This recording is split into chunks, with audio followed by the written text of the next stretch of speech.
નમસ્કાર, હું છું માર્ગી. આપની સાથે હેડલાઇન્સમાં જોઈએ કેટલાક મહત્વના સમાચાર. કોલમ રેલવે સ્ટેશન પર પૈસાની દાણચોરીનો સનસનાટીભર્યો એક કેસ પ્રકાશમાં આવ્યો છે. પૈસાની દાણચોરી માટે 2 લોકોએ ટ્રેન પસંદ કરી હતી. ભીડનો લાભ લઈને પોતાનો હેતુ સફળ કરી શકાય તે માટે તેમણે આમ કર્યું હતું. બંને તેમના કમર પર ભારે થેલા લગાવ્યા હતા. આરપીએફને શંકા જતા થેલા ખોલાવ્યા હતા અને તેમાંથી 44 લાખ રૂપિયા મળી આવ્યા હતા, જે બાદ પોલીસે તેમની ધરપકડ કરી હતી. જો તમને વારંવાર એટીએમમાંથી પૈસા ઉપાડવાની આદત હોય તો તમારે થોડા દિવસોમાં આદત સુધારી લેવી પડશે. 1 મેથી એટીએમમાંથી પૈસા ઉપાડવા મોંઘા થવા જઈ રહ્યા છે. આરબીઆઈએ બેંક્સને એટીએમ ઇન્ટરચેન્જ ફી વધારવાની મંજૂરી આપી છે, જેના કારણે જો હોમ બેંક નેટવર્કની બહારના એટીએમમાંથી કોઈ ઉપાડ કરવામાં આવશે અથવા બેલેન્સ ચેક કરવામાં આવશે તો તમને પહેલા કરતાં થોડો વધુ ખર્ચ થશે. તાપી જિલ્લો આશરે 30% જંગલોથી ઘેરાયેલો છે. તાપી જિલ્લામાં વન્યજીવો સહેલાઈથી નજરે પડી જતા હોય છે, ત્યારે જંગલોમાં વસતા અતિ હિંસક એવા દીપડા માનવ વસ્તીમાં દેખાવાની ઘટના છેલ્લા 1-2 દાયકાઓથી સામાન્ય થઈ ગઈ છે. પરંતુ હવે અતિ હિંસક ગણાતા દીપડાનો આતંક દિન પ્રતિદિન વધી રહ્યો હોય તેવું લાગી રહ્યું છે. છેલ્લા 20 દિવસમાં તાપી જિલ્લામાં 2 લોકો ઉપર દીપડાએ હુમલો કર્યો હતો.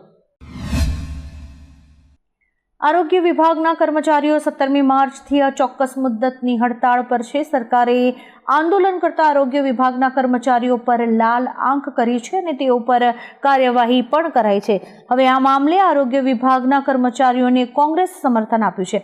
વિપક્ષના નેતા અમિત ચાવડાએ કહ્યું કે સરકાર તાત્કાલિક ધોરણે આરોગ્ય કર્મીઓની માંગણીઓનો સ્વીકાર કરે અને આંદોલનનો સુખદ અંત લાવે. સુરેન્દ્રનગરના થાન તાલુકામાં ગેરકાયદેસર કોલસા ખનનની પ્રવૃત્તિઓ સામે કાર્યવાહી કરવામાં આવતા ભારે ચકચાર મચી છે. ચોટીલાના ડેપ્યુટી કલેક્ટર એચ.ટી. મકવાણા અને તેમની ટીમે 150થી વધુ ગેરકાયદેસર ખાણો પર દરોડા પાડ્યા હતા. દરોડા દરમિયાન હજારો ટન કોલસાનો જથ્થો જપ્ત કરાયો છે. તપાસ દરમિયાન ખનન માટે વપરાતા ટ્રેક્ટર અને અન્ય સાધનો પણ જપ્ત કરવામાં આવ્યા છે.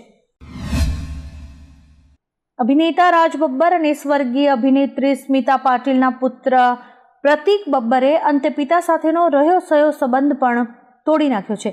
તેમણે પોતાના નામ પાછળથી બબ્બર અટકની સાથે હવે માતા સ્મિતા પાટીલનું નામ પણ ઉમેર્યું છે. હવે તે પ્રતીક બબ્બર પાટીલ તરીકે ઓળખાશે. તાજેતરમાં જ પ્રતીકે પ્રિયા બેનર્જી સાથે બીજા લગ્ન કરી લીધા છે, જેના કારણે તે ચર્ચામાં છે. આ ઉપરાંત લગ્નમાં તેમણે પોતાના પિતા રાજને પણ આમંત્રણ નહોતું આપ્યું. સેમસંગ ઇલેક્ટ્રોનિક્સના કો-સીઈઓ હાન જોંગ-હીનું હૃદયરોગના હુમલાથી અવસાન થયું છે. તેઓ 63 વર્ષના હતા. જ્યારે તેમને હૃદયરોગનો હુમલો આવ્યો ત્યારે સારવાર માટે તેમને હોસ્પિટલમાં દાખલ કરાયા હતા, જ્યાં તેમણે છેલ્લો શ્વાસ લીધો હતો. દક્ષિણ કોરિયન ટેક જાયન્ટ સેમસંગે આ સમાચાર જાહેર કર્યા છે.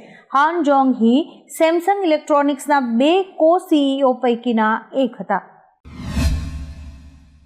બિગ બોસ ફેમ હિન્દુસ્તાની ભાઉએ કોરિયોગ્રાફર ફરાહ ખાન સામે એફઆઈઆરની માંગણી કરી છે.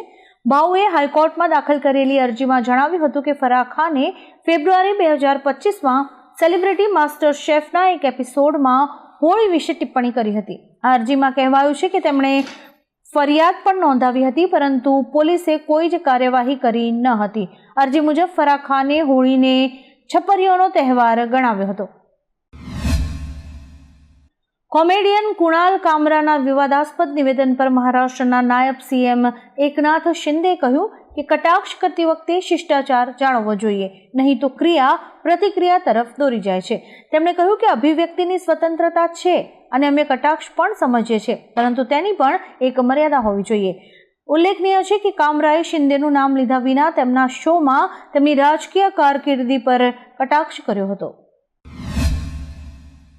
દિલ્હીના નાણામંત્રી રેખા ગુપ્તાએ બજેટ રજૂ કરતા કહ્યું કે આજે એક ઐતિહાસિક દિવસ છે. જનતા બજેટ સાંભળી રહી છે. આખા દેશની નજર દિલ્હીના બજેટ પર ટકેલી છે. આ કોઈ સામાન્ય બજેટ નથી. આ દિલ્હીના વિકાસ માટેનું બજેટ છે. છેલ્લા 10 વર્ષમાં દિલ્હી વિકાસના દરેક સ્તરે પાછળ રહી ગયું છે. પાછલી સરકારના શાસનથી જનતા પરેશાન હતી. આપ સરકારે તિજોરીને ઉધઈની જેમ ખાલી કરી દીધી છે. આ વખતે બજેટ 1 લાખ કરોડ રૂપિયાનું છે. યુએનમાં ભારત તરફથી પાર્વથાનેની હરીશે કહ્યું કે જમ્મુ એન્ડ કાશ્મીર ભારતનું અભિન્ન અંગ છે અને રહેશે જ. પાકિસ્તાને પીઓકે ખાલી કરવું પડશે. પાકિસ્તાન પીઓકે પર ગેરકાયદેસર રીતે કબજો કરી રહ્યું છે. મંગળવારે એટલે કે આજે યુએનની શાંતિ જાળવણી સુધારાઓ પર એક ચર્ચા થઈ હતી, જેમાં ભારતે જમ્મુ અને કાશ્મીરનો મુદ્દો વારંવાર ઉઠાવવા બદલ પાકિસ્તાનની ટીકા કરી હતી. રાજદૂત પાર્વથાનેની હરીશે કહ્યું કે પાકિસ્તાનના પ્રતિનિધિએ ફરી એકવાર જમ્મુ એન્ડ કાશ્મીર પર અયોગ્ય ટિપ્પણી કરી છે, જ્યારે કે જમ્મુ અને કાશ્મીર ભારતનું જ અભિન્ન અંગ છે. અમદાવાદના તથ્યકાંડમાં આરોપી તથ્ય પટેલ અને તેના પિતા પ્રજ્ઞેશ પટેલે હાઈકોર્ટમાં અરજી દાખલ કરી છે. તથ્યએ ઇસ્કોન બ્રિજ પર ફૂલ સ્પીડમાં જેગુઆર કાર ચલાવીને 9 નિર્દોષ લોકોના જીવ લીધા હતા. 13 લોકોને ગંભીર ઈજા થઈ હતી. આ અકસ્માત 2023માં થયો હતો. આવો અકસ્માત કર્યા પછી આરોપીના કેસમાંથી જલ્દી છૂટું થવું છે, તો પ્રજ્ઞેશ પટેલ સામે પણ 8 ગુના નોંધાઈ ચૂક્યા છે અને હવે તેમણે હાઈકોર્ટમાં અરજી દાખલ કરી છે.